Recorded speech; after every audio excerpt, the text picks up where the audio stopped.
वफाकी शरई अदालत ने ख्वाजा सरा एक्ट के खिलाफ दायर दरखास्तों पर फैसला सुना दिया है। वफाकी शरई अदालत ने फैसला सुनाते हुए कहा कि नमाज, रोज़ा, हज समेत कई इबादत का ताल्लुक जिन से है। ख्वाजा सराओं की जिन्स का तयन जिस्मानी असरात पर गालिब होने पर किया जाएगा। जिस पर मर्द के असरात गालिब हैं वो मर्द ख्वाजा सरा तस्वुर होगा। तो वफाकी शरई अदालत ने ख्वाजा सरा एक्ट के खिलाफ दायर दरखास्तों पर फैसला सुना दिया है। वफाकी शरई अदालत ने फैसला सुनाते हुए कहा कि नमाज, रोज़ा, हज समेत कई इबादत का ताल्लुक जिन से है।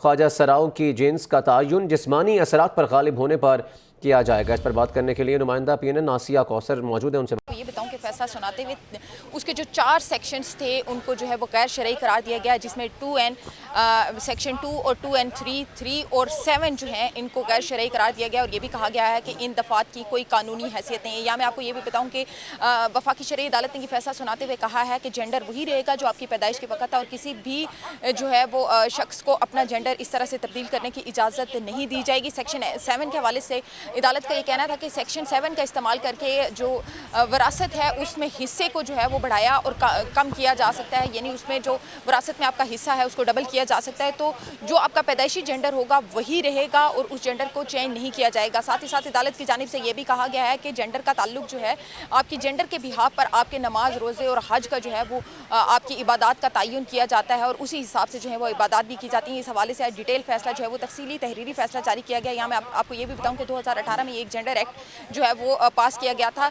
जिसमें अपनी मर्जी से जेंडर जो है वो लिखवाने की इजाज़त दी गई थी, जिसके बाद जो है वो तकरीबन 13 के करीब इसमें दरख्वास्तें जो हैं वो दायर की गई थी इस एक्ट के खिलाफ के अपनी मर्जी से जेंडर जो है वो लिखने की इजाज़त ना दी जाए।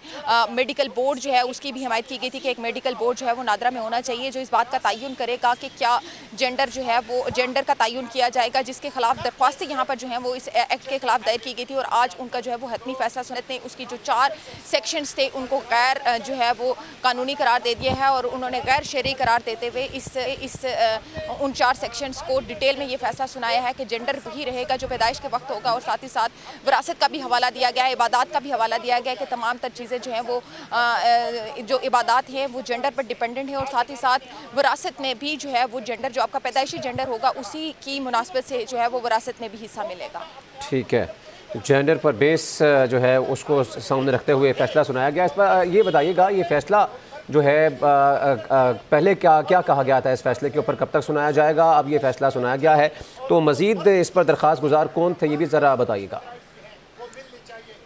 जी बिल्कुल, इसमें जो है वो 13 मुख्तलिफ दरख्वास्तें जो हैं वो शहरियों की जानिब से जमा करवाई गई थी। और यहाँ मैं आपको ये बताऊँ कि 2018 में ये पार्लियामेंट से एक एक्ट मंजूर हुआ था जिसमें ख्वाजा सराओं के हुकूक के हवाले से बात की गई थी। और साथ ही साथ ये कहा गया था कि ख्वाजा सराओं को ये इख्तियार दिया जाएगा कि वो अपनी मर्जी का जो जेंडर है वो लिखवा सकते हैं। यानी कि आया कोई ख्वाजा सरा अपना जेंडर जो है वो मेल लिखवाना चाहता है तो मेल लिखवा सकता है, और अगर कोई फीमेल लिखवाना चाहता है तो वो उसको फीमेल लिखवा सकता है। जिसके बाद जो है वो इसको जो हमारी मुख्तलिफ जो सेक्शंस थे उनकी जानिब से और मुख्तलिफ लोगों की जानिब से इस जेंडर के इस एक्ट के खिलाफ जो है वो दरख्वास्तें दायर की गई कि एक मेडिकल बोर्ड के जरिए जो है वो जेंडर का तयन किया जाए, ना कि किसी की मुँह ज़बानी जो है वो जेंडर का तयन किया जाए। आज अदालत ने जो है वो गुज़िश्ता हेयरिंग जो हुई थी वो 14 मई को हुई थी और अदालत ने आज फैसला जो है वो इसका सुनाना था, जो तफसीली फैसला था वो आज इसका सुनाया जाना था और 10 बजे का जो है वो टाइम दिया गया था। तकरीबन 11 बजे ये फैसला सुनाया गया है और उसमें यही कहा गया है कि जेंडर का तयन जो है वो आपके जिस्मानी उभार से किया जाएगा। आया कोई दिखने में अगर कोई मेल नज़र आ रहा है तो उसी हिसाब से जो है वो अपना जेंडर मेल लिखवा सकता है, और अगर किसी में फीमेल्स के जो